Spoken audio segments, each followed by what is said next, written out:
Okay, there we go. You may have gotten a warning message about that. Okay, so hi, this is our group for today. It is January 12th, 2025, and we are starting a new game of Tarot Tales, role-playing the tarot. And this is a little unusual right from the get-go because normally your game master is creating the scenario, creating the world for you, and then you're coming in and creating characters. But you're getting in right on the ground floor here, and you're going to help create the world that we're going to play in. So this is our little textbook. This is called the Ultimate RPG Game Master's World Building Guide. Not that anybody needs to go out and read this. I just wanted to let you know where these ideas are coming from. So this author, James D'Amato, has very kindly broken down the basic worlds that we play games in into, he breaks it down into 5. The first one is fantasy, which is that whole, it's the D&D world. That's fantasy. It is creatures and magic and just not the world we're living in. Goats talk, ogres can be your friend. It's just let your imagination go wild. Then there's sci-fi, not my strong point, but if the majority wants to go sci-fi, we can. Sci-fi has a lot of different flavors. So basically, you're just looking at a world that's been altered in some way by some kind of scientific means. So that's just my basic introduction. Actually, let's see what his little paragraph on it says. He says, like fantasy, science fiction is an extremely broad genre that covers a wide range of tones and subjects.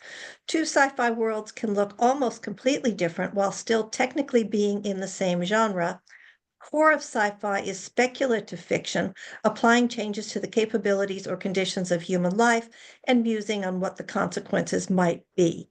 Often this happens by introducing futuristic technology or investigating practical applications of theoretical concepts. All right, that was very esoteric, but I think you probably get the general idea thanks to movies and books and TV shows, right? Everybody feels like you kind of understand what the sci-fi world would be if we went there. Okay, then there's horror. And horror is exactly what you think it is. You are going to be coming across monsters. You're probably going to die multiple times. It's just going to be completely over the top. Horror is you've got to be able to put up with blood and guts if you want to go horror. And usually it's got some kind of fantastical element. Like you're not dying because a bear attacked you. It's because this unbelievable sea monster with 20 tentacles has snarfed you up its nose or something bizarre. Yes. So it's, that's horror. Then there's punk. Punk, think cyberpunk, steampunk. Again, it could go, there are a few different flavors of punk. I'm going to read his little definition here. He says, while punk themes commonly establish these worlds, character and aesthetic for punk worlds can change based on the subgenre. Most recognizable is cyberpunk. And in this subgenre, people struggle for individuality, bodily autonomy, and survival in a world ravaged by corporatism and capitalism, empowered by advanced technology. So if you're interested in playing something that's got a little bit of politics and, yeah, I'll leave it at that. I think, do you kind of understand where this goes?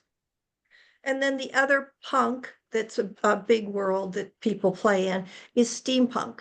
So think Jules Verne's A Journey to the Center of the Earth, Around the World in 80 Days, that kind of stuff where you're developing technology that lets you do something fantastic.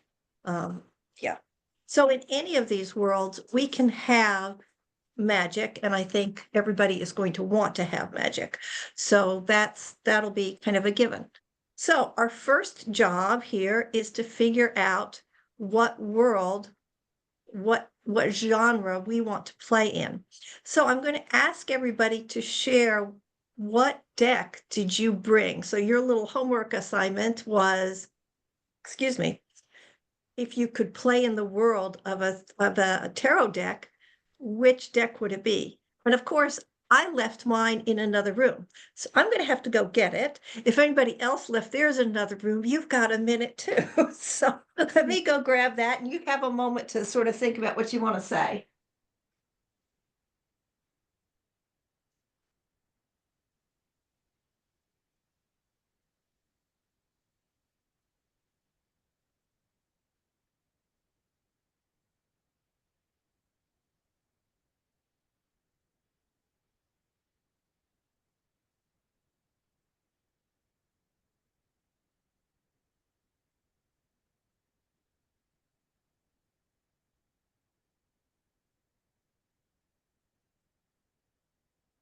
Right, and I'm back. Um, let's see, David, I'm hoping you're going to come back. I don't see you anymore. But yeah, hopefully he hasn't gone. His picture's there. Is it? I guess I lost it somehow. All right. So now at the moment, we are living in a democracy. And that means that what you want counts just as much as what I want. Once we make our decision, you'll find that I am a kind and benevolent overlord. So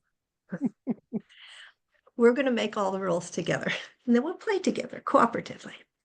So let's see, I went clockwise the first time. We'll go counterclockwise this time based on what I see. So Lacey, you are up first. What deck did you bring? Well, so, because of all of my traveling, I only have the one deck, which is my lovely little mini Santa Muerte deck. Ooh. So, you know, in the world of the dead, I guess you could say. Okay. So that seems like in the world of the dead, but also a little bit of that South American magical Carlos. What's his name? Castaneda. Yeah, yeah. So, you know, the blood can go up the streets and stuff like that. Okay, that's fantastic. That's a fun one. Now, mind you, we do not have to all be playing with the same deck, right? We can all have different decks. Right now, we're just trying to figure out what kind of world we want to be in. Dana. Well, I brought the Everyday Witch Tarot deck. So, you know, not that there are fairies and dragons in it, but to me it's a fantasy world. Mhm. You know, as you know, I look through here, it's almost a medieval, there's kind of some medieval tones in it. But yeah, a fantasy world. Yeah, Dragons and I fairies. agree with you. And that's what the overall critique about that deck is. People who don't like it, it's like, well, what is it? Is it medieval? Is it modern? What is it? But Yeah, but it's a little all over the place. yeah, I'm okay with it. It's absolutely one of my favorite decks. My only objection is everybody's white, but you know, that's a little strange. Hey, but they're I'm not all speaking of blonde, fantasy so. worlds. Mm. Okay, Lily, what have you brought? Well, I'm trying to get to know this deck a little bit. So I brought the Celtic Tarot. So it could really fit in more to like fantasy and things like that. But I also have the Housewife's Tarot right here, which would not fit into really much anything, but it's absolutely hilarious in a retro sort of way. Which It is. which Celtic deck is that? Which Celtic This tarot? is the one Christopher Hughes did. It's called the Celtic Tarot. Oh, okay. Christopher Hughes. So this is the Oh, I That love one. him. Yeah, He's I do too. I don't have that one, but I love him. Yeah, I just picked that one up recently, so I'm not super familiar with it yet, but I like it a lot. I've got a little bit of a habit. Okay. David, what deck did you bring? I Well, I have my typical plain old RWS. Yes. And then I have my Shadowscapes. Oh, okay. Um, I- um, I almost brought that one, but that one's at the house, and I would have had to actually leave my little hidey hole to go get that one, but I almost brought that one. Okay, and Shadowscapes is a lovely fantasy deck, so yeah, fully registered then. Great. Ray. So I brought the Tarot Grand Lux. Hmm. And this is like the front of the book. So it's like it's kind of fantasy. It's a little bit medieval, but it's mostly like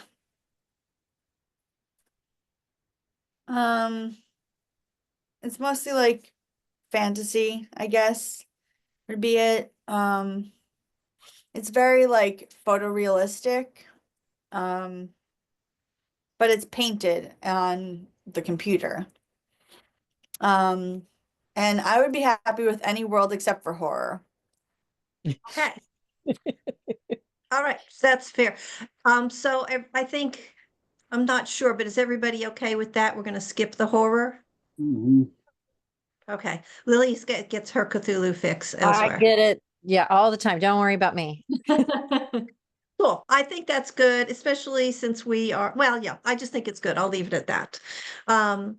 And the deck I brought was the new, relatively new Steampunk Fairy Tarot by Barbara Moore and, or no, Barbara Moore, Pamela Chen and Ashley Cassidy. So I really get a kick out of the art. I like that there's fairies. I like that there's steampunk. So I am kind of crossover fantasy punk. But yeah. So it looks like majority rules, we're going to go with fantasy. Does that seem good to everybody? Okay, great. So here's what I'm planning. We're going to work on world building for about half an hour, maybe. And then we're going to turn towards creating our characters. And you will need your tarot deck for both of those things. And as I said, it's not important that we all have the same deck. That's really kind of irrelevant. You need one that speaks to you, one that's going to spark your imagination. I All saw you right. shared some Monster Hunter information, but do you have a character sheet that we're using, or is that something that we just kind of keep tabs on like a piece of paper?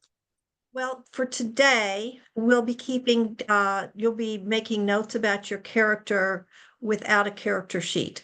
Because what I want to do is I wanted to see what people came up with for their characters. And then I'm going to share a sort of hybrid character sheet playbook so that everybody has a unique move to them based on their court card, as well as the basic moves. So that's, we need to evolve it a little bit more before I can take that step.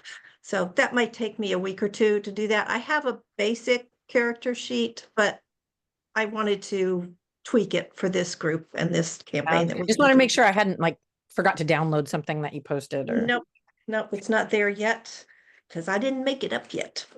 I've got the skeleton, not the full deal. I Okay, do so have, sorry, I do have a quick little question interjection here.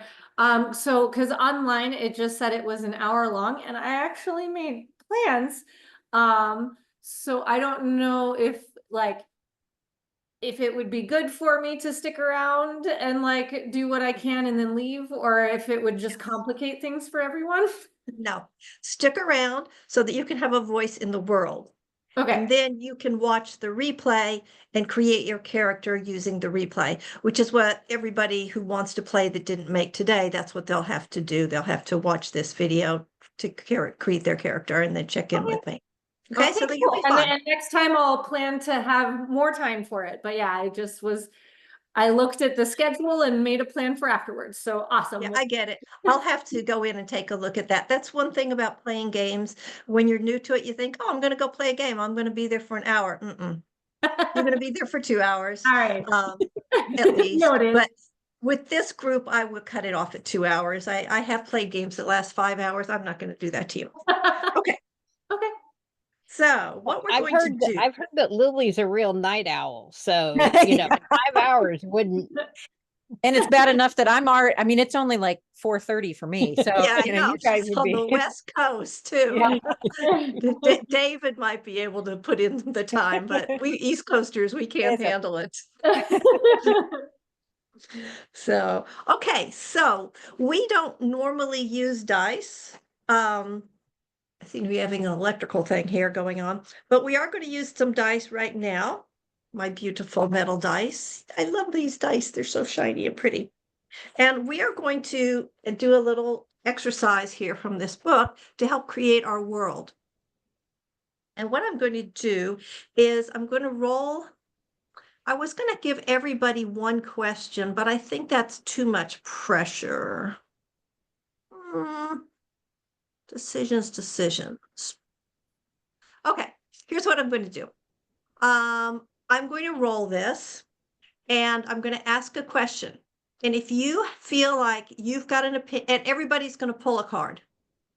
And then if you feel like you've got something you want to contribute, then you just speak up. Okay? All right, so I'm rolling. I got an 11.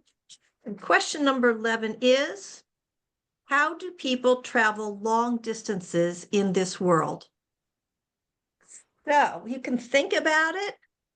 You know, what does your head tell you? And then pull a card, see if you get some other kind of interesting information. And then, you know, like I said, just speak up if you get an idea. How do people or rabbits or horses?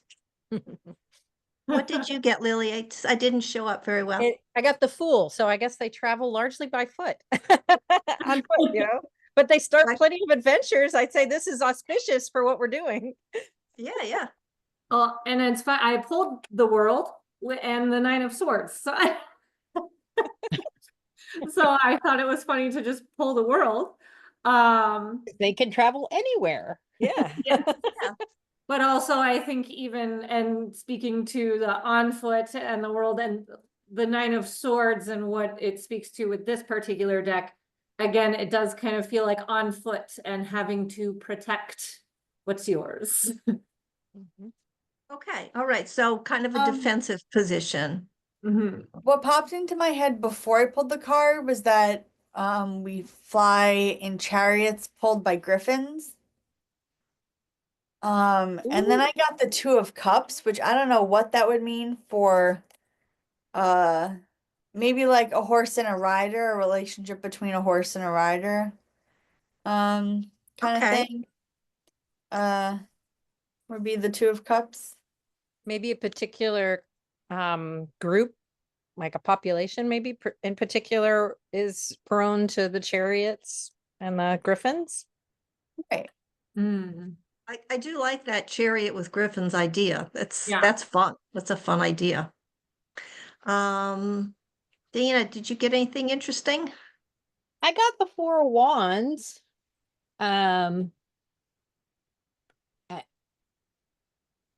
So other, you know, other than maybe I, it doesn't really have a whole lot to do with travel. So, maybe there isn't a whole lot of travel. Well, that's possible. Look at that Four of Wands. In that deck, it's like four witches holding their wands up together, right? Yes.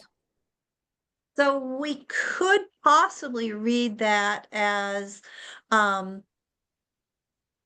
travel by if magical means. right, maybe if Teleportation. they're using that chariot pulled by griffins, maybe you as a group have to pull your magic together to make that happen, so that it's Oh. something you need to pull together as a group. Does that make sense? Yeah. Yeah. Okay, so we're gonna have to use group magic to travel if you want to use your chariot pulled by griffins. Well, that'd be handy for long distance travel for sure. Well, all around the world. Mm-hmm. David, what did you get? I pulled the Eight of Swords. Uh-oh. So, Are you gonna take a captive? well, I see us traveling long distances by foot through very tight, sharp spaces and not seeing very well. Okay. Yeah, that makes sense. Tight spaces with limited vision. Okay. Did I get that right? Mm-hmm. All right. Awesome. I like the way you read that. Okay, let's try another one. Let's see, there's 5 of you, so we're going to do 5 questions, I think. Okay, I got 8, and that question is, what mystery has gone unsolved for as long as almost anyone can remember? Well, this might help us with our first adventure. Repeat the question, please. Sure. I think I'm going to pull for this one too. What mystery has gone unsolved for as long as almost anyone can remember? We're looking for a mystery that nobody solved, not even us, amazing group that we are. Ray's got something. What did you get? I got Knight of Coins. So it must be like how something was built. The Knight of Coins.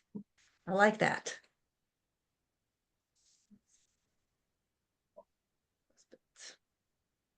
Okay, cool. Who else got something they'd like to share? Well, I got the wheel. I love the wheel in that deck. Yeah, it's such a pretty Same. deck. I So got the gorgeous. wheel as well. Oh, And my first thought is it's some sort of item with a wheel that which nobody has been able to figure out how to start so how to start a wheel. or how to get it to go. My first thought was how to make babies on that question, but that's a little. But Or what Yeah. the wheel's purpose is and how it, how does Yeah. that feel?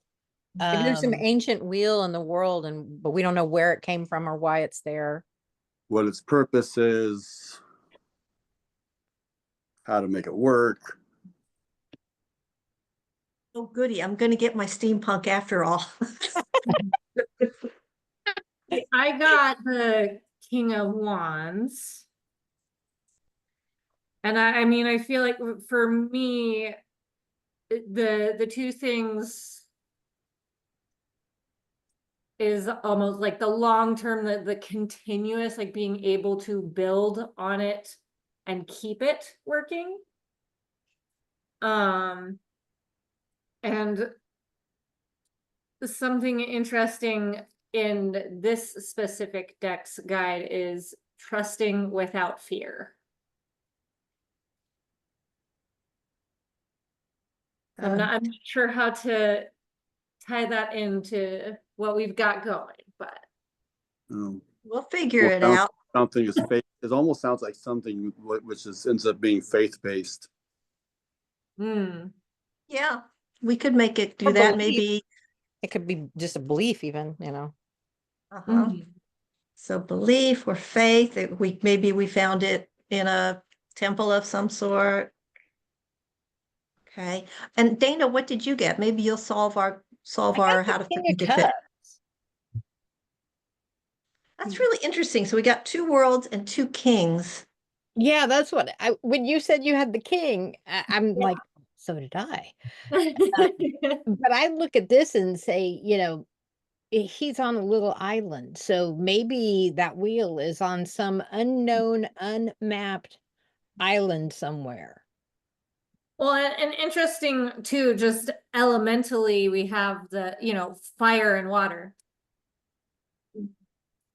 Yeah. Actually, at the bottom of my what deck Ray is has. cups too. Oh, nice. What did you get?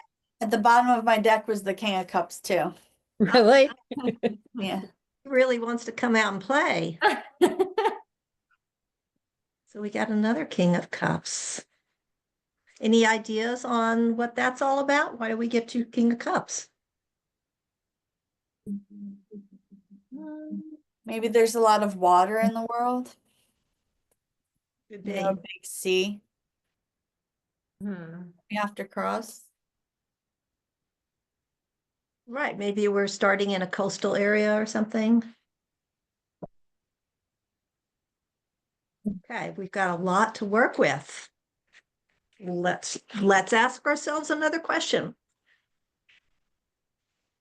Okay, number 7. Is there a place here that's known for peace, and is it easy to find? So we've got two pieces for peace, huh? So is there a place here that's known for peace, and is it easy to find?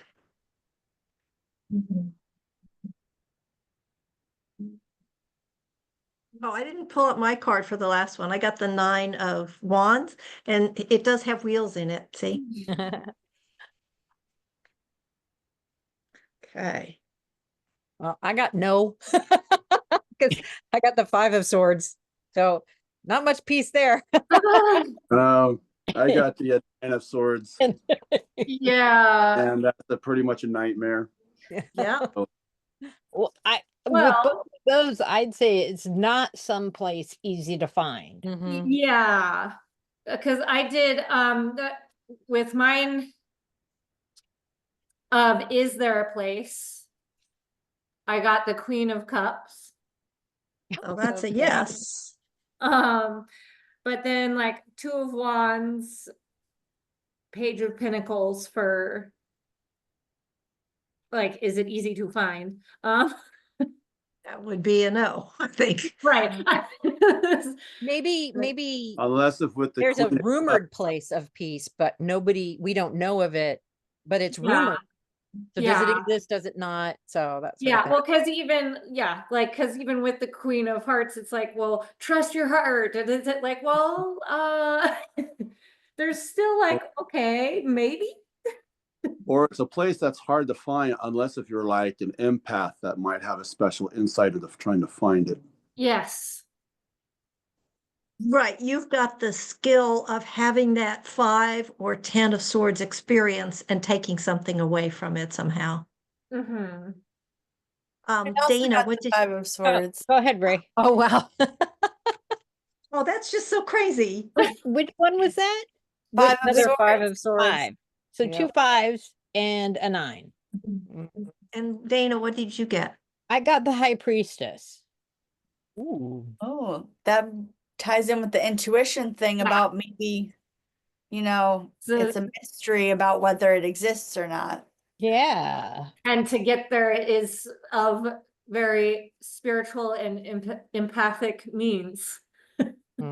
Yeah, Totally a quest. we got some good stuff here. All right, let's keep going. Here's my dice. Okay, 10. That is, what valuable things do powerful people invest their resources in acquiring? I'll read that again because that's kind of a big sentence. What valuable things do powerful people invest their resources in acquiring? If anyone gets the Chariot, that'll be hilarious, won't it? Oh.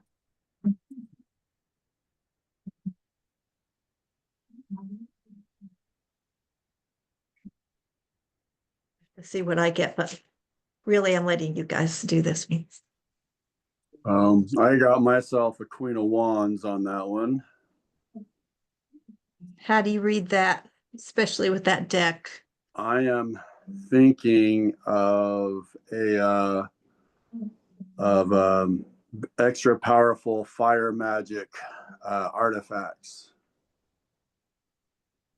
Okay, leaning into the magical stuff, extra powerful Oh. magical artifacts. This 10 of Pentacles, and for this deck specifically, it says break your limits, create your masterpiece.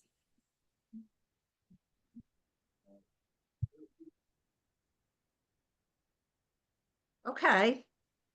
I can see those two ideas going together. That somebody is creating really powerful magic artifacts and the powerful people want them. That makes sense. That could go together. What else, what did other folks get? The Hierophant. So they take yoga classes. Yeah. It's gotta be Um, mats. Pardon? It's gotta be the mats for the special item there. Yeah. Got 10 of swords for this. Ooh, I don't what know, do you maybe think? something that like breaks a spell. Well, and I feel like that again with mine, the Ten of Pentacles in this deck saying like break your limits. It Uh-huh. also is kind of in that reminiscent of that as well. Yeah. And I also got a major arcana. I got the lovers. So I'm saying like maybe they also invest a lot in alliances, relationships, things like that. Yeah, and if we are going fantasy, maybe medieval, then, you know, historically, there is a lot of that, you know, Yeah, fealty and so alliances. forth. Yeah. Uh-huh. Yeah, that makes sense. Dana, did everybody get a chance to say what they got? Yeah, okay, good. So, a couple of tens on question number 10. That's what okay, and we got question 5. There's 20 questions. We're not going to do all of them. Okay. What is special about the shape of this world? That's an odd one. Hmm. I don't know Ooh. what to make of that question. What is special about the shape of this world? Well, it is fantasy after all. Even though we got worlds, we don't necessarily have to have a globe. Maybe the world really is flat.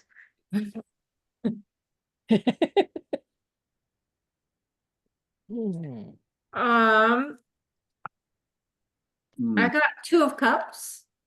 And I feel like even just in a lot of our previous polls and looking at this specific picturing of it, I think there is a lot of like necessary teamwork, essentially, of like reciprocal energy, to work together as two or more.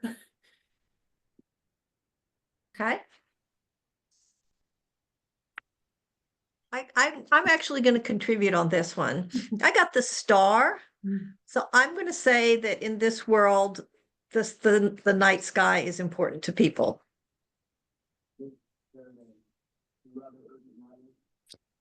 Well, okay. So there's something in that's going to be in this world that has to do with the 10 of swords, because now let's see, how many of us have pulled a 10 of swords?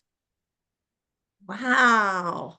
Okay, homework assignment. Everybody has to go study the 10 of swords. I mean, and back to your nighttime theme, in this deck, what they're all kind of nighttime, but this is the sun is going down, and so it's, so I think that nighttime theme. So it's or is this just a very dark, barely lit world? Always nighttime. Yeah. And maybe it's that wheel that that just saying. Saying, Um, okay. I got the 7 of Wands, and a very defensive, very he's getting ready to fight everybody off. I think it's matter what happens, it's a whatever they're going through, it's going to be extremely challenging. I mean, the 7 of Wands almost came out for me in this question as well. It didn't officially, but worth noting. Okay. I got And purple again, so I think that this is definitely a world that's conducive, like for adventure. Like it is the sort of world where people are, taking risks and. Yeah, maybe it's sort of a cultural value. Mhm. And Ray, what did you get? I got the 7 of Cups. Mm. So that's another 7. But this kind of tells me that like maybe there's a lot of like mirages, and maybe like what you see isn't always there in this world. Like Well, if it's very dark, that would make sense. Yeah. Mm. Yeah, and so like it could look like a mountain, but then when you walk up to it, it's a lake, you know?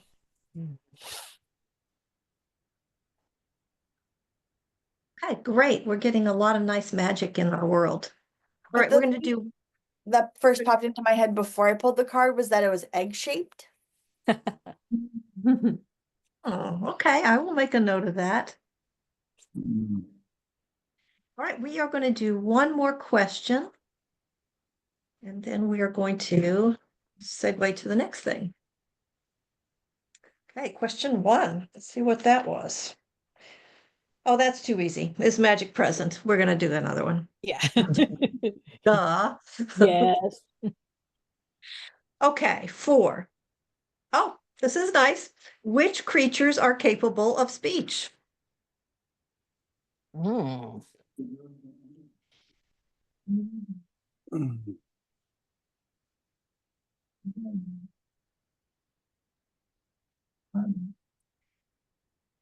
What'd you get, David?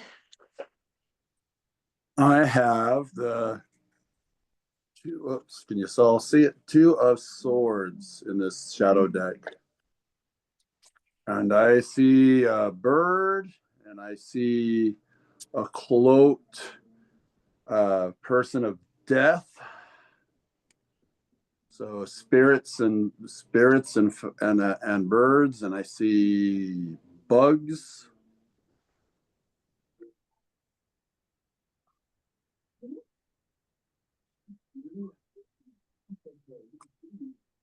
Yeah, the images in that one, they reward you. You can spend 30 minutes with them and find things. I Yeah, got I the can't king really of read with And that I'm deck. wondering, I love it. wondering if like those kinds of with the moon at the very top. I'm wondering if those kinds of things can only speak at night. Oh. Ooh.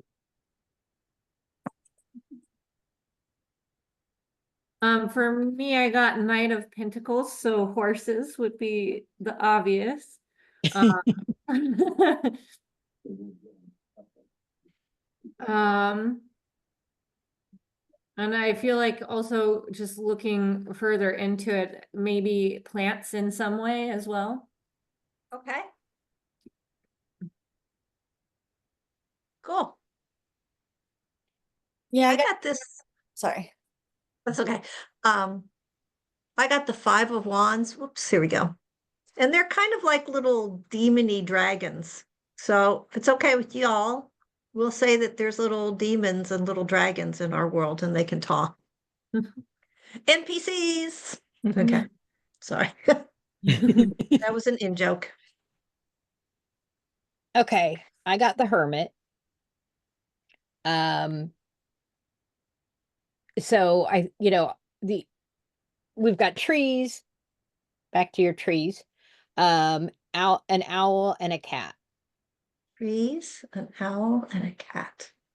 Oh, I'm going to have fun making NPCs for this world. And I'm going to share something with y'all. Sidebar here. So this year is the year of the Hermit. Numerologically, it's Uh-huh. right. I'm a Virgo. I'm a hermit card. It's my card. I also pulled the Hermit as my card of the year. Oh, And my granddaughter and my daughter know I like the Hermit. And for Christmas, they gave me this Hermit pendant. That's lovely. perfect. Well, Just That's share. very cool. I Yeah. love that. Thanks for sharing that. Yeah. And it says Nana on the back, and that's what my granddaughter calls me. Oh, that's so great. Really sweet. Ray, I cut you off before. Did you? Sorry about that. I got the King of Pentacles. So I would say that means like all living things can talk. Mm. And on the bottom of the deck is the wheel. So Oh, maybe another like wheel. maybe like the wheel that we're all talking about, maybe it like makes everyone able to talk, and then like at some point in a campaign it like stops turning and like no one can talk anymore. I don't know. Whoa. We got a lot to work with. Lily, did you do your Well, part? No. I have the 9 of cauldrons, and on this deck it features a severed head of Bran. So I think maybe some of the honored dead might be able to at times speak. That'd be cool. Awesome. That's wonderful. Okay, we'll put it to a vote. Do you want to do one more question, or are we ready to start talking about characters? Everyone in favor of another question, raise your hand. Well, I'll defer Okay. to whatever. Yeah, Yeah. I'm whatever. Okay, so we're now going to move to characters. Now, before we pull cards, I made a mistake. I freely admit it. The first time I introduced this idea, I had everybody pull a court card first. And then people got locked into, I'm a king, I'm a queen, something like that. So we're going to back it up. That's going to be your second step. So when you pull a court card, so now while I'm yakking, go through your deck and pull out your court cards, all 4 suits of court cards, right? So you're going to separate them out. See, mine were separated out before we started. Now I have to Yeah, separate them out again. you're the old hand. So as you're separating them out, you're flipping through the deck.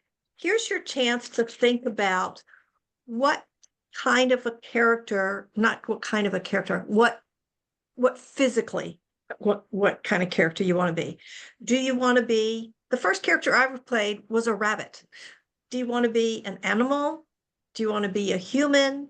Do you want to be a fantasy character? Do you want to be, I'm going to rule out dragons because we need to use dragons in our story. Yeah, you could be kind of anything. It's a fantasy world. So if you're familiar with Dungeons and Dragons, you could do any of those things. You can be a dragonborn, but you can't be a dragon. So think about that. And we're going to have like 2 steps. We're going to pay attention to the physical appearance of your character. Now, your character is, abbreviation is PC. It's your player character.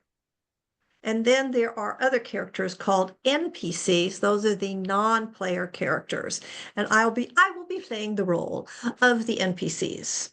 I don't really do voices very well. I try to get the right emotion, but I'm not a voice actor. So you will not be seeing Brendan Mulligan or Matt Mercer or anybody like that. I try to bring the right energy, but not necessarily tone quality. So let's see, what kind of example might be?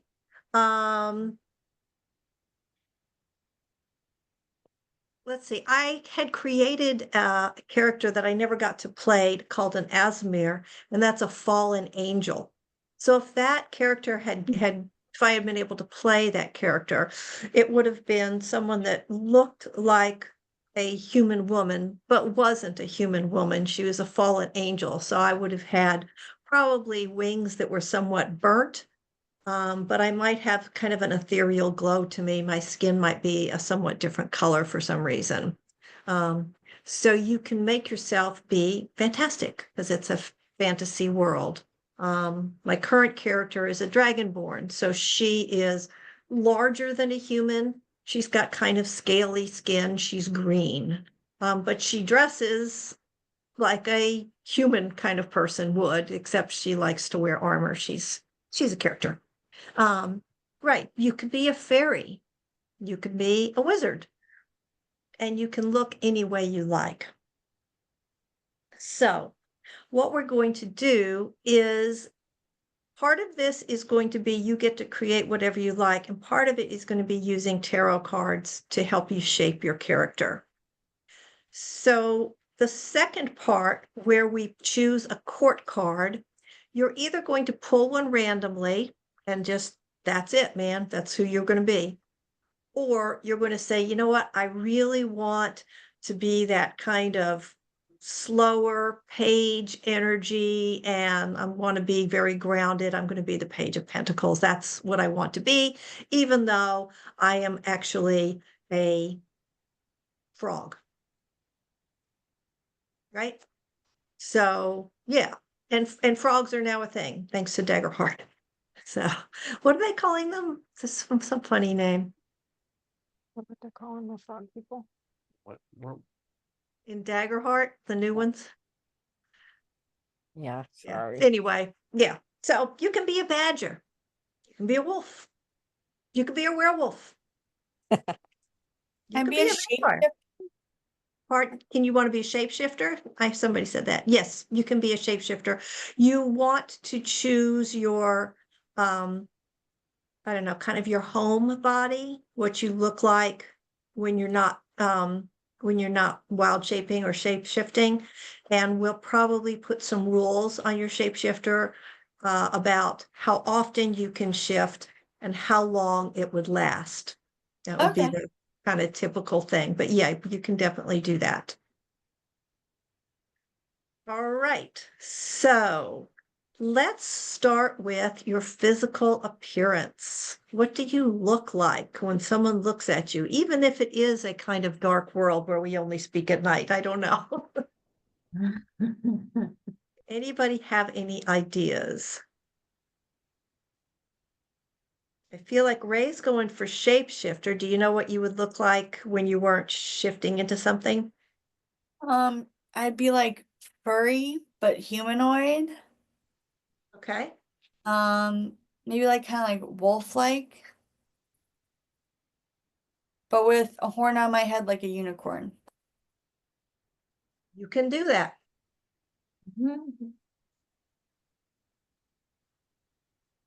Okay, awesome. So what you might think about, Ray, is what I said, what kind of rules or limitations we're going to put on your shape shifting. Otherwise, it's if you can just do anything anytime for as long as you like, it's too crazy. Right. Right? We need to gamify it. So you think about that, and I'll give you the opportunity to set your own limits. And if you want guidance or you just want to bounce your ideas off of somebody, I will listen. But usually it's something like you shapeshift until a certain event happens or for a certain amount of time, 1 or 2 hours. And generally you can only shift once or twice until you have a recovery period of some sort. Anybody else coming up with anything? I have a, Go ahead. sorry. Oh, actually, ahead. Lacey, why don't you go since you're going to have to leave? Okay, I was gonna say, because yeah, I was gonna say if I could say it and then I will leave, that would be great.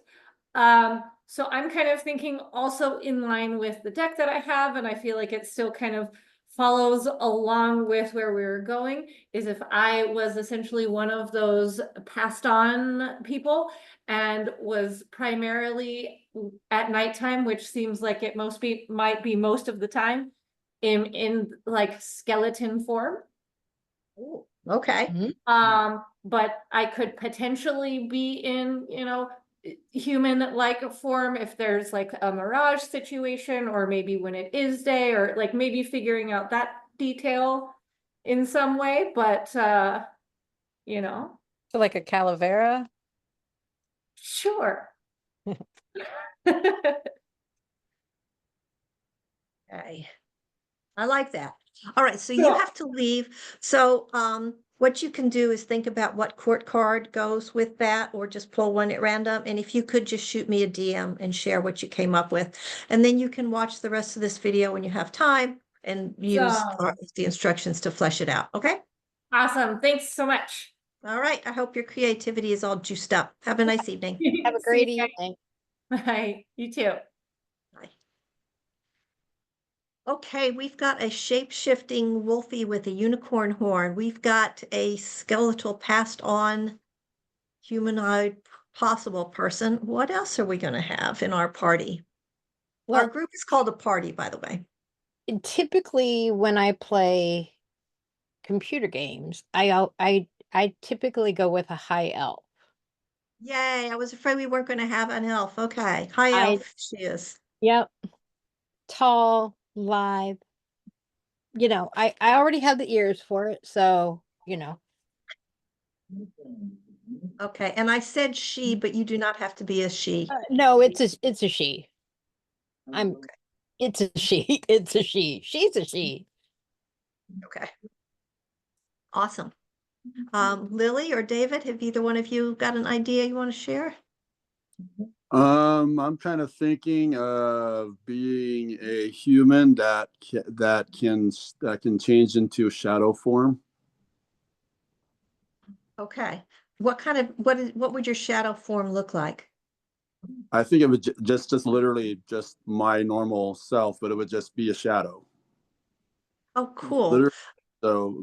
So that way at night, if I need to be stealthy, I change into this shadow form and I can move among the shadows in complete disguise. I like it. So are you, like, could somebody put their hand through you? That would be awesome. Incorporeal. Incorporeal, thank you. There's our word. Okay, thank By you, the way, Lily. the frog-like creatures are called ribbits. Ah, thank you. Hmm. I think of frog-like creatures. I think of Sleestack from the old Land of the Yeah. Lost shows. Hmm. I guess that leaves me. So It I pulled a does. card at random to kind of inspire the character that I want. And he looks humanoid, except if you look really closely, you see gills on his neck. Because he can actually exist underwater, but it's not like he doesn't get a mermaid, merman's tail or anything like that. But he's not quite Selkie. It's not like he transforms. He's not a shapeshifter, but he um, maybe he's fresh from the underwater realm. Maybe it's just part of his distant past, but you can tell from the gills and his coloring. He's very like almost, sea foam green in color, but Cool. very muscular, and he's probably not very bright. Ooh, Not Strong very like bright. ocean. Or we got a barbarian. We have a water breathing barbarian. Okay. Yeah. Not very bright. Okay, that's very cool. I like this group. Yeah, a lot of different kinds of abilities and characteristics. So this should be fun. Okay, we have gotten to 8 o'clock. Let's take our bio break. And when we come back, we're going to flesh out those characters some more. See you in 5. Mhm. So that'll be 8:00. Yeah, okay.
Hi there. If you are watching this on the replay, so we're on our break now, and hopefully you are getting some good ideas of how to create your character. I'm sorry you missed participating in the world building, but there will be opportunities for you to participate with that level of the creation as the campaign goes. Each session that we have every time we meet, it's going to be a different little story. So even though we're based in one particular world, we may have opportunities for creating new scenarios together. I'm not going to do all the creation and just like present you with a set script. So you will have the opportunity to do that, even if you missed tonight's meeting. All right, so I'm just going to be here for a minute. We wait for everybody to get here. Trying to think if there's anything else I should tell you because you weren't here. There will be resources up in the Ritual Society or on my Discord server, so you can check there for links of materials. And when I get the character sheet, the tailor-made to our game made, you'll be able to find that there. Okay, just gonna go over my notes while I'm waiting for people to come back. I'm gonna try to put chapters in here. Hi, Dana. Hello.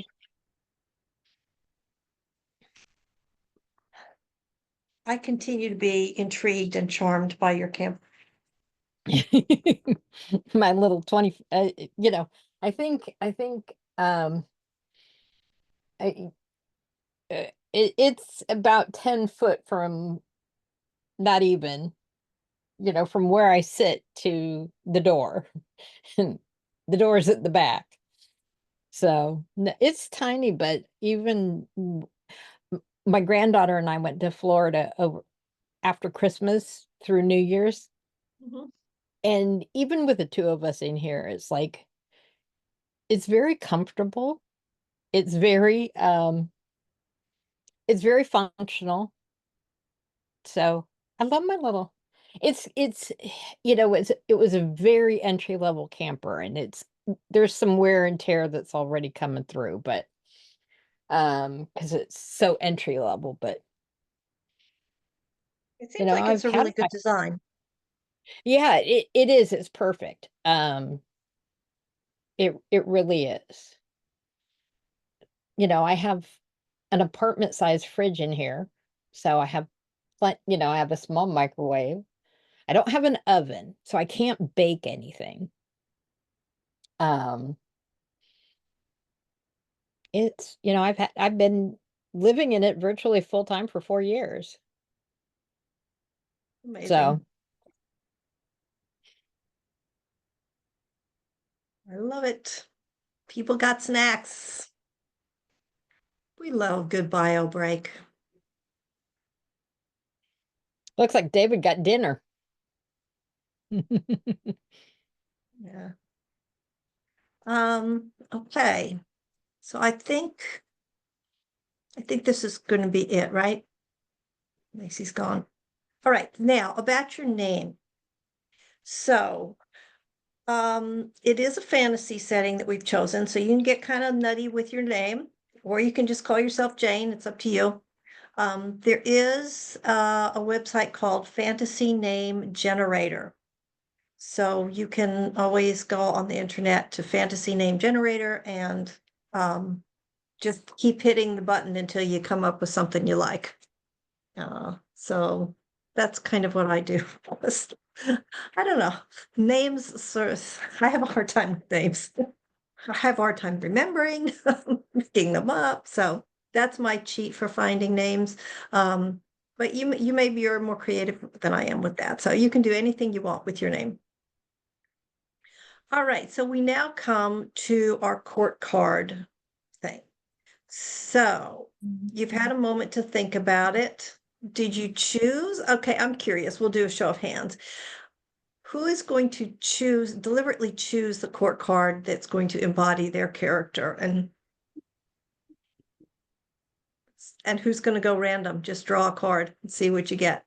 That's what I did already. You already Yes. did it. Boom, got it. Okay. Whatever I Cool. get. Yep. Like my daughter's kindergarten teacher, you get what you get and don't get upset. Oh, Yeah, I'm Okay. full. All right, Lily, since you've done yours already, I'm going to put you on the hot spot. Okay, so what do you want to know about Doer? That's his name. It's spelled DWR, but it's pronounced Doer. DWR. Hang on a Mhm. second. Lily, here you are. DWR spelled like sounds like the Scotch. Okay. And what's your card? What is he going to be? I pulled the King of Cups, but that's why I have him be kind of like an aquatic based. Oh, I see. Okay. That all. So what does that mean to you about his personality? Well, it's interesting because I pretty much just went based on the image itself. I wasn't really thinking about kingliness, obviously. But I see him as being steady and constant and loyal, very high wisdom, very low intelligence. So that kind of, strong, protective, you know, ever present, just like the oceans itself, but maybe a little fickle, but yeah. But that's Door. Okay. I look forward to meeting Dora and getting to know him. Let's see. Ray and David are snacking a little bit. So Dana, I'm gonna call on you next. Okay, well, I was going to pull, but I kept looking at the image of the Page of Swords in this deck, and I don't know why, but I'm really drawn to this Page of Swords. And maybe because, the books, magical books, maybe. Um, so so I would say that means I'm not an extremely mature elf yet. Mhm. I'm still learning the ropes.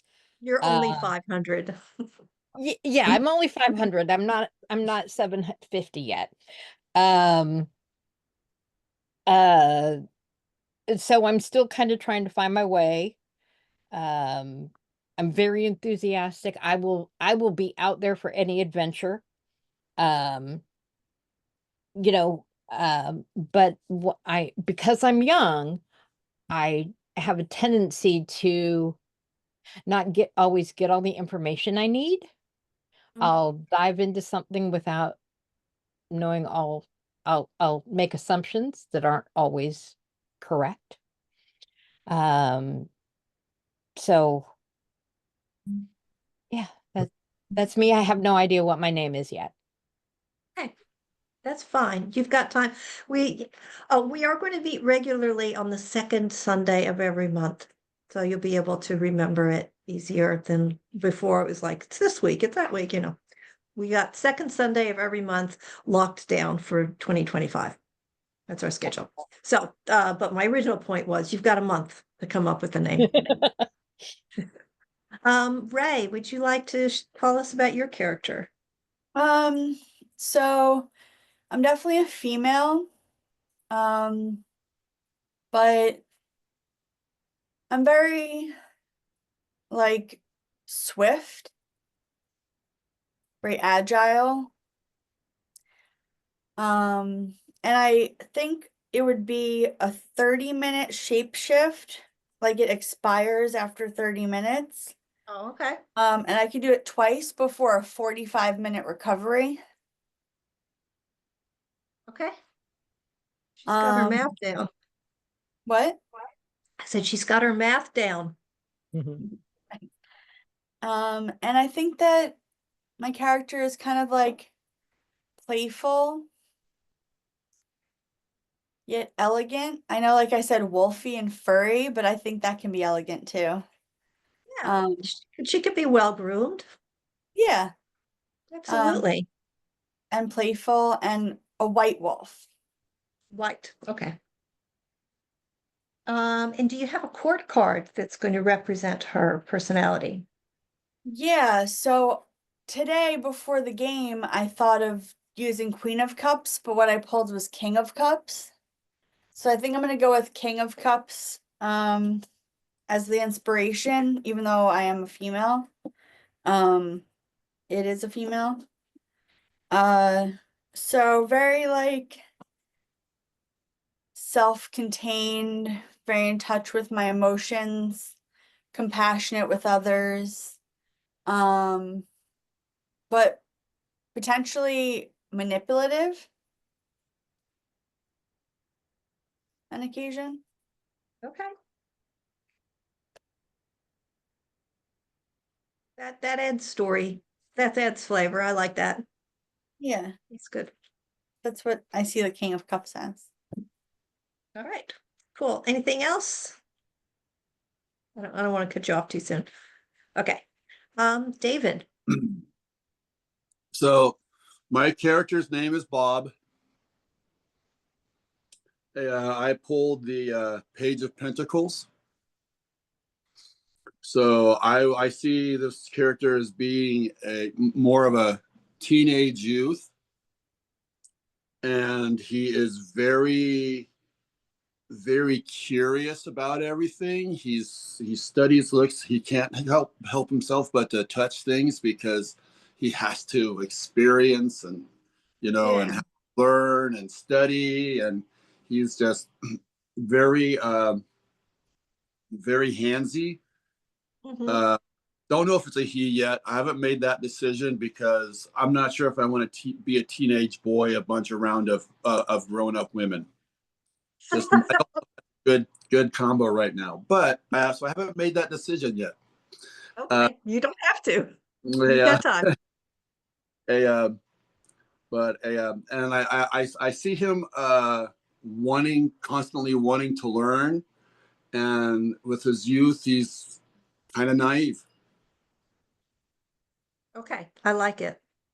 So we've got a couple of young characters. We've got 2 pages.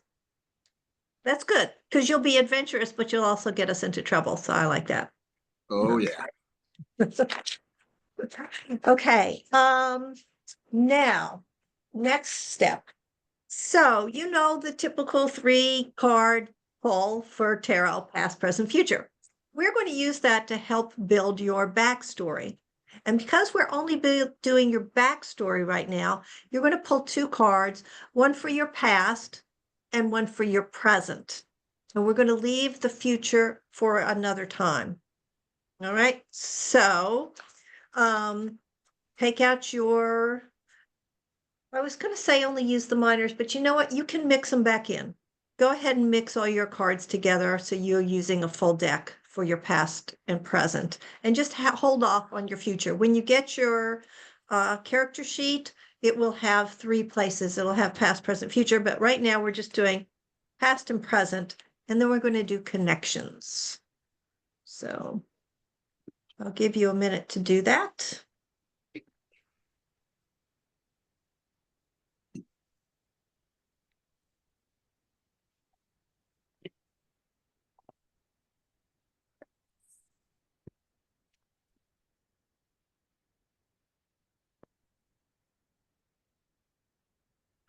Doing good on our time. This is going to work out just right.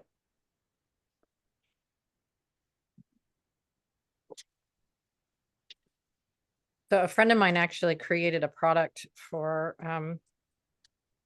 Session Zero. She has a company that does games and she produces games and stuff, but she created a product based on the tarot, and it is specifically to give connections between party members, so that when people come in with pre-existing party, characters or whatnot, they can connect them all together.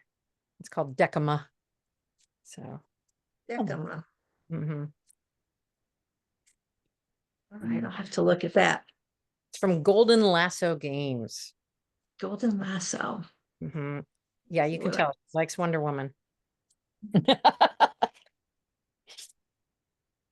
Lasso games. I'm so tempted to do the stamp, but I'm going to control myself. Oh, got a big website. Mhm. There it Yeah, is, she ever been Decora. nominated for an Emmy? Yes. Yeah, she's been nominated for a Game Award for an Emmy before. Or an any? Cool. Oh, it's pretty. Cool. Oh, and I can get the PDF for a mere $10. And then Oh. use any tarot deck that you want. Yeah. I'll be doing that. Ask for commission, get your commission. Oh, no. In fact, she did have to evacuate because of the fires in LA. Oh So, dear. you buying that is going to be helpful. Maybe So I need to give her a tip too. that's very sweet. Does she know if her house is still? Her house should, I believe that she hasn't received word that there's any damage to her house. I think it was one of those that she has a young daughter. So more than anything, the evacuation was to get her daughter to Riverside County to make sure that everything would be safe in that regard. So yeah. Thankfully, I only know 4 people who lost their house. Wow. Only a mere 4. I have a friend who knows 20. Wow. Now, Yeah. the fires that were up in Northern California, way Mhm. north. Yeah. I do know people who are from that one. Actually, my sister and brother-in-law were in Santa Rosa at this time. Oh Folks I went gosh. to Yeah. high school with were up there at the time. In fact, I have a friend from high school who co-authored a book about that was just recently released about that fire. Yeah. So it's just devastating. It Yeah. is. And I was don't pretty think we'll have any fire in this game. It's too close to the bone. Oh, well, thank you. The water energy is really making me feel good right now. I'll be honest. Good. Yeah, I would think you're a little nervous right now. How's your air quality? Thankfully, I'm close enough. I'm only like 3 miles from the ocean and I'm right along the LA River. So because I live in Long Beach and like we've definitely have pockets where the air quality is not very good, but because of the breeze through that comes through, like in my neighborhood, it's not bad. But it's been kind of borderline. So like asthmatics and people with COPD, things like that, they are recommending that they still wear masks if they're out and about as a precaution, just because of the air quality. It'll probably get progressively worse, I'm guessing, like over the next couple of days, and then it should get better again. But yeah, lots of wind, lots of fire energy in the area right now. So Yeah. I'm 12 miles out away from New York City, and after 9/11, the air, you could smell the air for at least a month. It yeah. a long time to work out. Yeah. All right, we've gotten way too far off track, but Sorry. I think everybody's got a lot of sympathy for you right now, as well as everybody around there. Okay, I'm going to go clockwise again. So that means it's going to be David, Ray, Lily, and Dana. So David, what did you get for your past and your present? So I got for my past the Hanged Man reversed. Ooh. And so I think my past is has something to do with a I think I'm going to say that I'm not sure. I think what I'm going to say is that I was trying to think of I know the meanings of the hangman normal, but reverse I'm kind of trying to remember. But for me, Go ahead. I think it's more like my parents just kind of gave me away to pay off a debt, and perhaps after that I ran away and lived on the streets.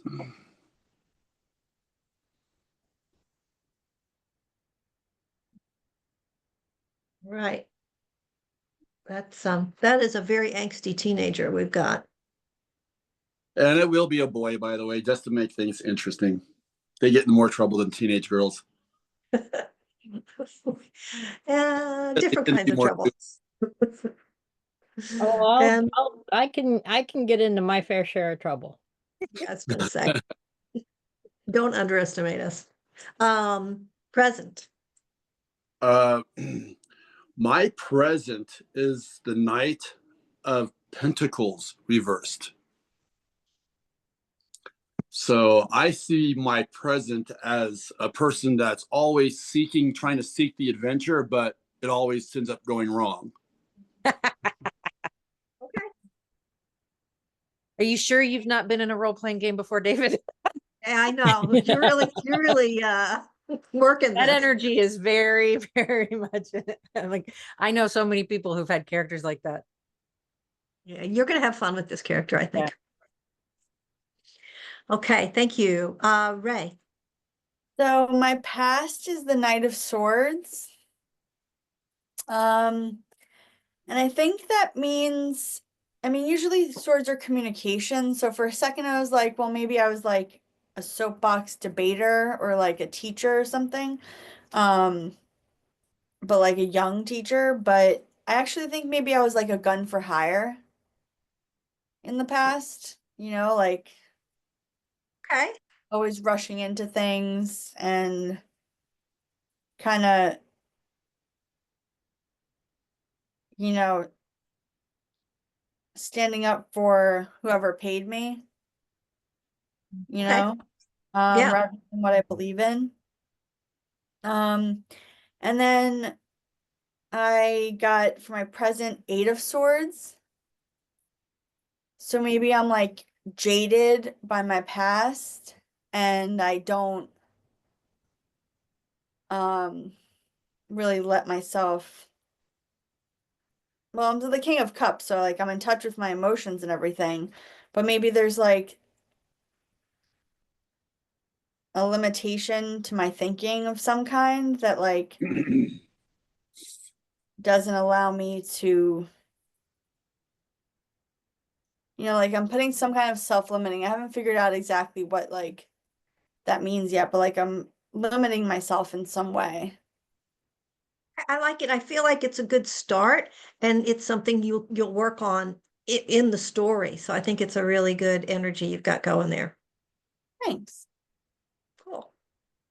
Lily. Okay, so for the past, I have the 3 of Cauldrons. So I see for Dur that wherever he's from, it was there. It was really idyllic. There was, a lot of good things. Maybe slightly privileged kind of situation for him personally. But then present is the 3 of Shields. So what I see for that, and in particular with the imagery of this deck, is that I get the sense that there was some sort of responsibility that Dur is supposed to take on, a mantle of apprenticeship, perhaps, or something like that. But for whatever reason, he doesn't want that yoke yet.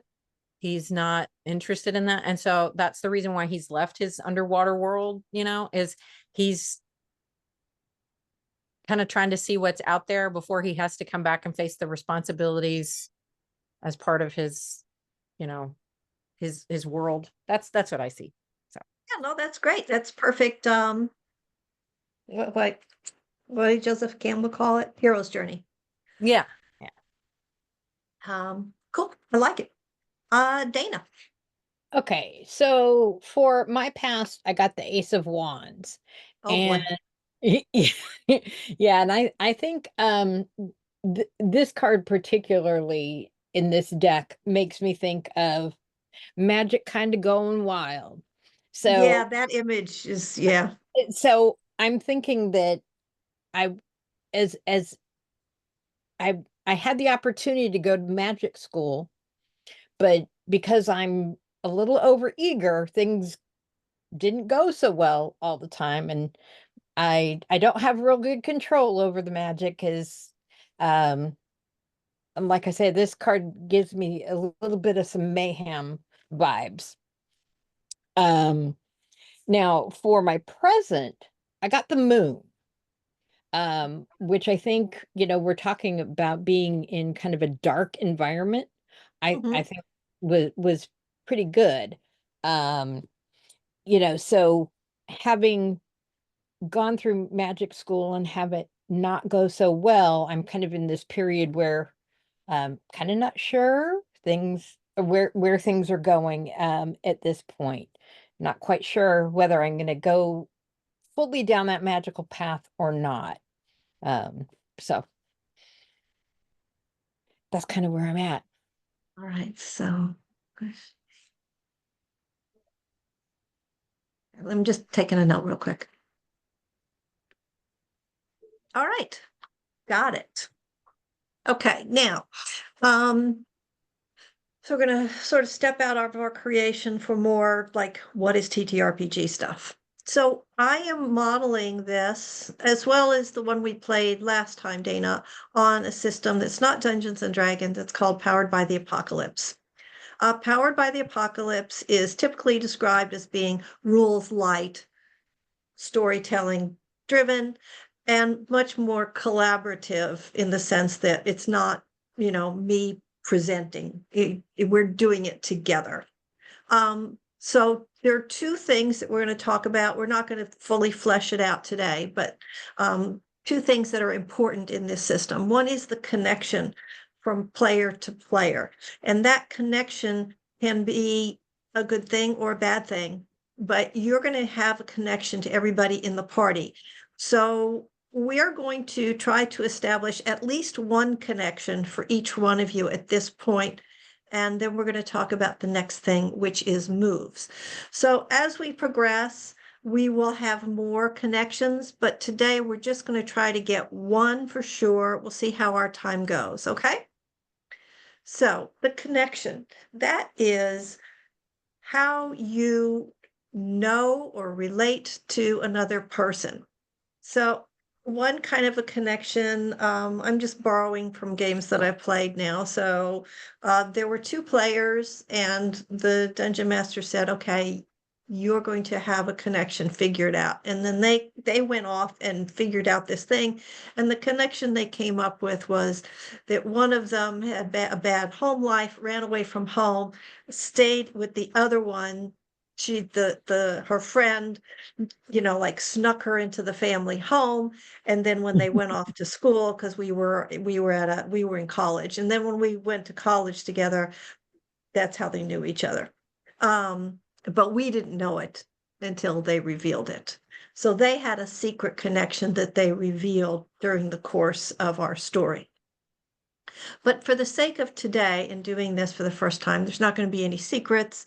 We're just going to try to say, how do what's your connection to somebody else? Did you know each other in the past? Did you go to school together? When you met each other, you recognized something about each other. You're going to have a connection of some kind. Now, I had a whole thing planned, but now I want to see what is it called? Decma?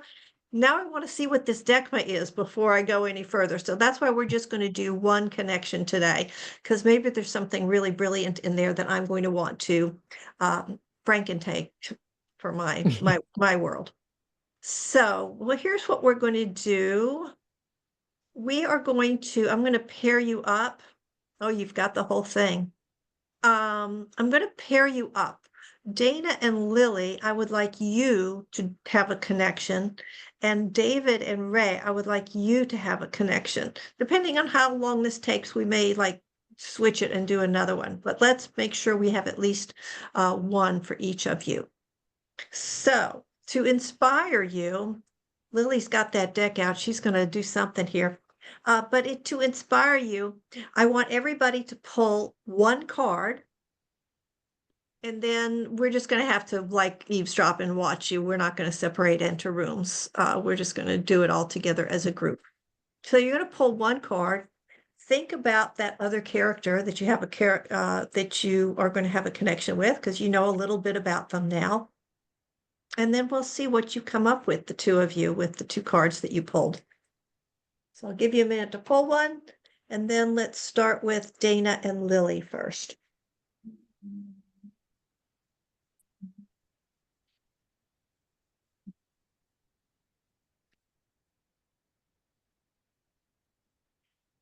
So whenever you've got your cards, you can start. And then depending on what you come up with your connection, I'm going to give you as part of your unique game rules, something that you can call on in game, because you have this connection, one of you can help each other out in a special way, or because you hate each other's guts, if one of you gets hurt, the other one gets a boost because they're happy or something weird.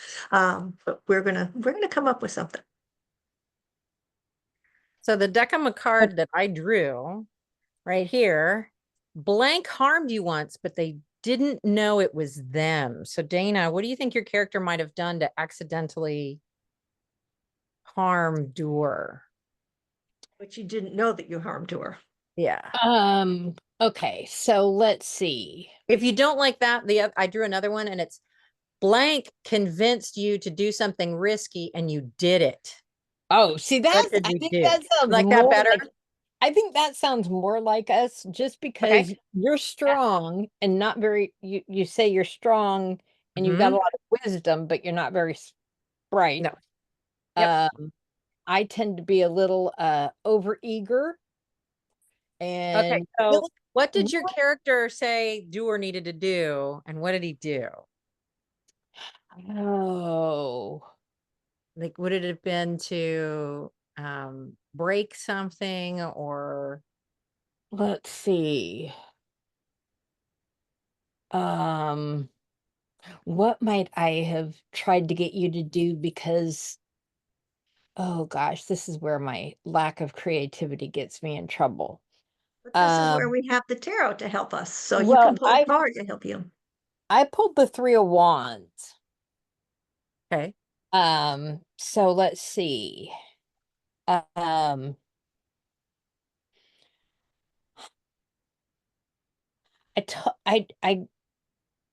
sent you off to go find something that I knew wasn't there, but sent You you said to on a sent, wild goose chase. sent you on a wild goose chase, and you ended up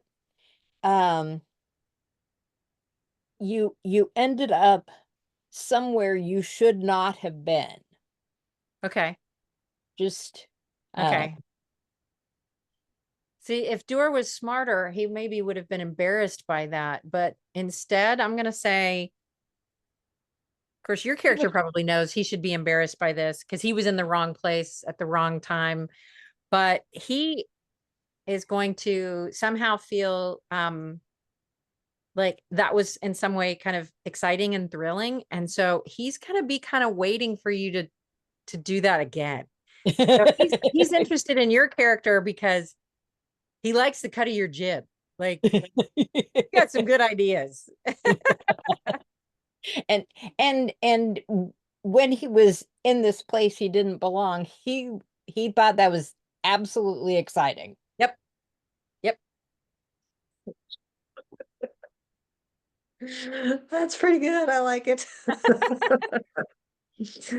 That's funny. Okay, David and Ray, why don't you share the cards that you got, and then if you feel like you want Lily to pull Decna, she could do that. If you want. Yes. So I got the Wheel of Fortune for I my got the Page of Swords. Okay, does that inspire you to anything, or do you want to pull a question? well, actually, I had this weird idea. Good, that's what we like. Since I was actually sold to a circus because of my ability to turn into a shadow. And a Ray, her being a shapeshifter, she's the one who sprang me free. However, I don't know that because she was in a different shape than her normal self when she did it. So I have no idea who she really is, but she's the one that actually sprung me free. What do you think, Ray?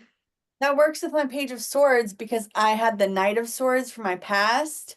So like helping you out as a younger person, And like that goes my down good luck right here. Yeah. So Yeah, that works. All right, cool. All right, so we know that when this happened, David's character, Bob, may have been shadow, may have been humanoid when they got broken out. Ray, what shape do you think you would have been in when you pulled off this trick?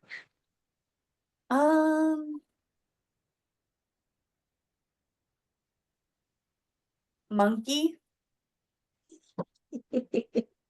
I like it. Because monkeys are Yeah. dexterous. Yeah, monkey could definitely do something like that. Yeah. Okay, awesome. That went fast, so we can do another connection. Let's do Dana and David, the two Ds, and Lily and Ray. And I'm liking the Decna thing.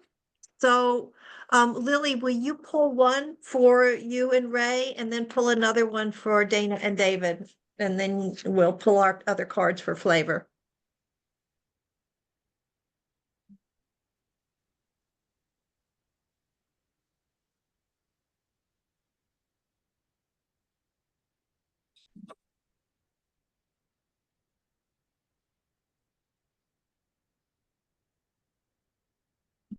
Oh, that's so weird. What'd you get? I got the 3 of coins, which was Lily's present card. Ooh. What you guys do with that one? By the way, when I say guys, it's just some kind of weird thing I picked up from mom. Guys has no gender meaning to me. It's like dude here in California. Yeah, everybody's guys. Okay, so the 2 Decima cards that I pulled. So Duer told your character, Ray, about something that I left behind, and maybe it intrigued you in some way. And seeing as I come from an underwater world, is there anything you think your character would be really interested in that maybe comes from underwater? Or is it a situation where maybe like you can shapeshift, but you can't shapeshift into anything that can go underwater, and you think that maybe what I told you about is something that could give you that power? That's a good idea. But since I'm the King of Cups, I think I can shapeshift into something underwater. So maybe Um, that's it, is because you can, you're like, oh, I want to go and I acquire can this go because get I can, yeah, I could go get it. And it Yeah, seems like something impossible to gain. some kind of magical object. Okay. So we can hammer out exactly what that is later, or if you know something comes to mind for you, you can let me know. Yeah. And as for Dana and David, the card that I pulled, so obviously you guys can pick who's the blank and who's not, but the card that I picked says, you knew blank before joining the group and were jealous of them. Why? So somebody has a Ooh. reputation between the two of you that at least one of you would have known about, and maybe you felt jealous. Yeah. And do your tarot cards help you figure that out? Well, I pulled the strength card. So I'm thinking that um David's jealous of what magic I think I know. Oh, your potential. Yeah. Since he was sold off, he kind of didn't live, he lived kind of on the outskirts, and when we met and I told him about having gone to magic school, um he became jealous of my potential, the potential magic that I have. I, David, what do you think? I like it. I got the 8 of Pentacles, so trying to think of what that one is. Yeah, if only you worked hard enough, you could do it too. Yeah. Well, actually, I was kind of thinking that's one of the things that as a character I would want to do with my shadow ability is to learn magic with it. So that would work perfectly. Okay, awesome. So since I got the 3 of coins, I think the magical object is whatever door was gonna work on that he left. Oh, okay. Okay. So let me think about what that is. Yeah.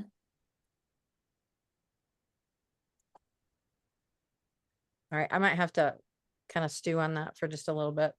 Yeah. But it's something affiliated with what his apprenticeship or his responsibilities would have been. Right. Right. Okay, that makes perfect sense. All right, we have just under 15 minutes, so this is going to be kind of a quick, I think y'all came up with good connections, and we can do more as we move along. So now we're going to do a quick conversation about moves. So in Powered by the Apocalypse, you only have a certain number of moves or actions that you can take that are gamified. And whenever one of those gets activated, as an action activate, yeah, that works. Then it gets gamified. Now, in Powered by the Apocalypse, you're going to roll dice. And your success or failure depends on the total of those dice that you get. So you roll 2d6s, so it's a scale of 0 to 12, or 1 to 12 rather. But we're going to pull minor arcana cards instead. So our scale is smaller. It's from 1 to 10. And depending on what you get, you're either going to fall into a situation where you have total success, you have mixed success, or you have it's basically a complete failure. And I tend to go for humor rather than bloodshed, but yeah. Well, I think critical failure can be so much fun because sometimes you're still failing upwards, but you Right. know. Right. And that's the beautiful thing about Powered by the Apocalypse is some people want to fail sometimes because failure counts as experience. And if you get enough experience, then you get some kind of leveling up thing. We're not going to level up in a conventional way, like you're level 1, you're level 2. When you do something that levels you up, I'm going to give you an object, a boon of some kind. Maybe I'll give you a health potion, or maybe your wand becomes a little more powerful, something like that. It'll depend on who your character is, what I get you. So if you have enough failures, it's not bad. We'll keep track of them, and that's going to be something you track on your character sheet, and you'll get something good. So what does the total success or partial success mean? So if it's total success, you say, okay, Bob says, I'm going to pick up a shovel. I'm going to step into my shadow. And strangely, even though I'm a shadow, I can pick up a shovel. And I'm going to run across the room, frightening everybody. And I'm going to hit the ogre across the head with the shovel. And I say, okay, pull a minor arcana card. And Bob/David pulls a, let's see, what shall I make it, a success or not a success? He pulls a 6 of Pentacles. Okay, that's a partial success. So I say, all right, so here's what just happened. Bob got across the room. He swung with the shovel, but he missed the head, and instead he hit them in the shoulder. And now, frankly, they're really angry with Bob. So he's got a partial success. He made the hit, but now he's complicated the situation. So maybe that ogre wasn't really angry with Bob. Who knows? And now he is, because Bob just hit him with the shovel. So that's how that plays out. And depending on what card you pull, that illustration or perhaps traditional meaning may help us to flavor the story. Sometimes I will say what's happening, and sometimes I'll say to you, okay, tell us what that looks like. You did swing, but it didn't go the way you wanted. You hit him in the shoulder instead of the head. So you tell us what that looks like, and I'll give you the opportunity to tell that part of the story. It just depends on what it is, what makes the most sense in that moment. Okay? So do you kind of have an idea of what a move is? Yeah. So Dana, we did not use a list of moves before. I just in the moment said, yeah, that's a move, and I had you draw. But this time we are going to have a set of set moves, and it's going to be up to you and me to recognize when we're in a situation that has a move, and we're going to pull a card. Everybody has access to the same list of basic moves, and that's this PDF that I posted up in the Ritual Society. I'll also post it in my Discord channel. So I'm going to go through these for you right now. And then the thing I'm going to be working on over the month is I'm going to come up with a specific move for your character. And that's going to be based on the combination of how you've created them and their court card, as well as their past and present. Right? So since Dana went to a magic school, I'm probably going to give her some kind of a magic move that she'll have and the rest of you won't. Maybe Bob is going to learn what it is, but that's how we'll start out, right? So that could be another thing that happens when you fail enough and you get some experience and then you're going to get something. Maybe one of the choices you can choose might be to take another move that you've learned in the game that your character didn't have access to before. That's a possibility. So I'm going to go over these moves with you right now so you have a general idea. Now, the game that we're modeling this on the most is Monster of the Week, which is this wonderful book. And the reason I chose this particular format is so that we can have standalone sessions. So yes, you do know each other, your party knows each other, but we'll see that people will come and go. And this way you have the satisfaction of having a beginning, middle, and end. You'll have a full story. Yeah, so that's going to be a challenge to pace that so it happens, but I think it's a worthy goal. And that's what this particular story is about. I think of this as the Buffy the Vampire version of playing role-playing games, right? We have our party, you know each other, but every time you get together, you're going to leave the library and something freaky is going to happen. All right, so here are our core moves that everybody has. Oh, this is in a different order from the book. Oh, well, that's not important. All right, basic moves, kick some ass. So we may change the name of these, I don't know. Kick some ass when you get into a fight and kick some ass. So that would be our shovel experiment example that I gave you before. So if you go to look at it, it'll say on a 7+, on a 10. So this is not the range because this is a range based on a total of 12. We're using a range based on a total of 10. So 8 to 10, if you want to write this down, 8 to 10 is a complete success. 4 to 7 is a success with some complications. 1 to 3 will be a failure, but you'll get experience. Okay, so if you can print these out, that's nice, but just study them. You don't have to have a piece of paper in your hand.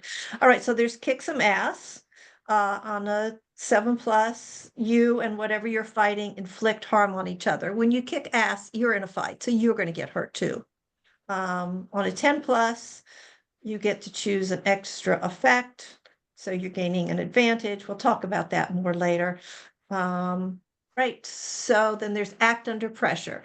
When you act under pressure, you're going to roll to see how. So you're in the middle of a really tense situation, but you're going to try something. That's acting under pressure. They're pretty good descriptives. Help out means generally you're going to be helping out another player character. On rare occasions, you may be trying to help out a non-player character, but usually you're not going to be using it that way. Investigate a mystery. So investigate a mystery allows you to ask me as the game master questions. And depending on how well you do with your number draw, that tells you how many questions you get to ask. If you get a low one, you don't get to ask any questions, right? Manipulate someone. Once you've given them a reason, tell them what you want from them, or tell them what you want them to do, and you're going to pull a card to do that. All right. Protect someone, obvious, you're going to prevent harm. Now, in that case, that one, that's more likely that you're going to use that for a non-player character. But you mostly, again, you're going to be using it for a player character. Read a bad situation is another way that you get to ask questions. You're in a situation, you're trying to figure out, how do you get out of that room? If you pull a high enough number, you get to ask me a question, I'm going to answer the question. Okay. I think there's a use magic. Yep, that's the next one. Use magic. When you use magic, say what you're trying to achieve and how you do the spell, and then you're going to pull a card. And then there's big magic, which we may not do. Yeah, I think we won't really use big magic right away. Luck. I haven't decided if we're going to have something that I specifically call luck, but usually there's a little variable thing that you can use if things don't go your way to give you a second chance. Sometimes it's called inspiration, it's advantage, it's luck, it's a coin, something.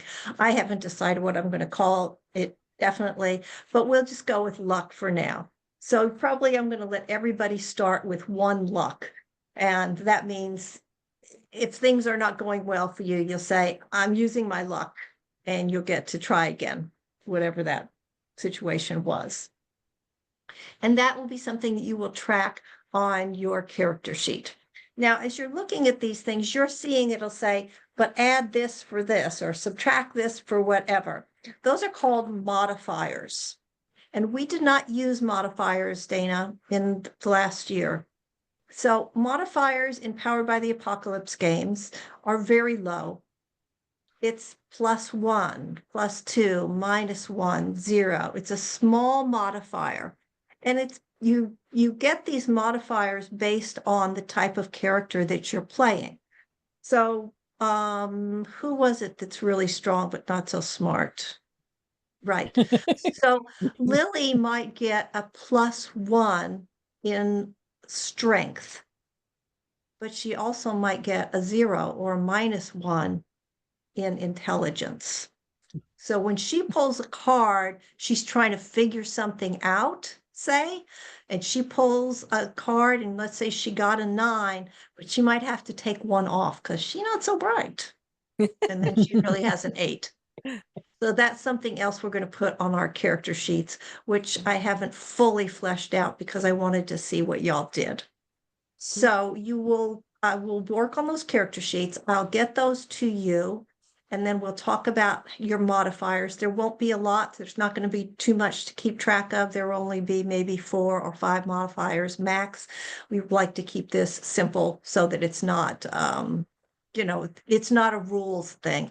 We want this to be about having fun, playing with our tarot cards in a way that lets you consider them in a different light, of more sort of fun, playful way, so that you're learning to be really creative and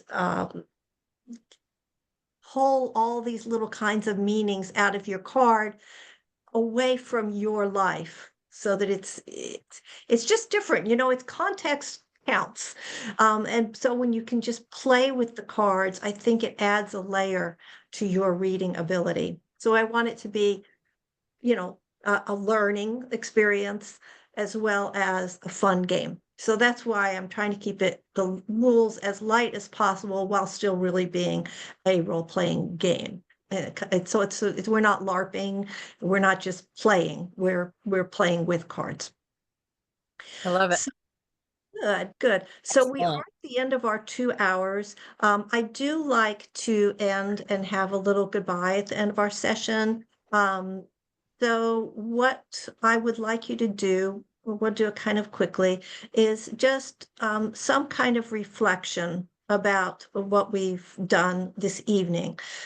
So for me, I would say I'm very impressed with all of you. I think you really did apply yourself, and you came up with some really fantastic ideas. And I think we're going to create a really fun story. So I'm leaving this feeling very excited to see what happens next. That's a good place to be when you're doing something like this. Anybody else want to share? I'm not going to like call on you or put you under pressure. So if you don't want to share, you don't have to. I'm just really inspired because I actually enjoy writing scenarios and things like that. And this was really fun. So I'm definitely feeling the spark of inspiration, and that's what I'm taking with me. Great. That's good to hear. Good to hear. Yeah, I would say that, you know, I kind of jumped in to the game last year midstream and was in and out a couple times. But kind of starting from ground zero with creating the world and the characters kind of it's gonna be fun. Yeah, I think so. I think so. For those of you who weren't here before, we used the Citadel Oracle for our world in last year's game. Does anybody else want to share anything? I wasn't too sure of what to expect with it being a world building scenario, but it was a lot of fun. I wasn't overly surprised, but I still wasn't. I was expecting it to be as much fun as it was. But I think you'll see once the adventure starts, that is more like action fun. But yeah, I think it went really well. Thank you. I like how interesting all the characters are. You know, everyone's so complex. It's like none of these characters are one-dimensional, and it's just going to be really interesting, like playing off of each other. So that's going to be really fun. Yeah, I think so. I Definitely. think so. Thank you. All right. You do not feel that you have to use any special voices or anything. If you want to, I'm sure we'll all enjoy it, but you definitely don't have to do it. So, you know, if you ever watch any of these kind of games on YouTube or on TV, those are professional voice actors. That's not what we're doing. Okay. Thank goodness. Right. All right. I hope I see all of you next month. Have fun with the full moon. And thanks for really being here and participating fully. It was wonderful. Thank you very much. Thank you, Linda. Thank you See so everybody much, soon. Linda. Thanks, everyone. Bye-bye. Bye-bye.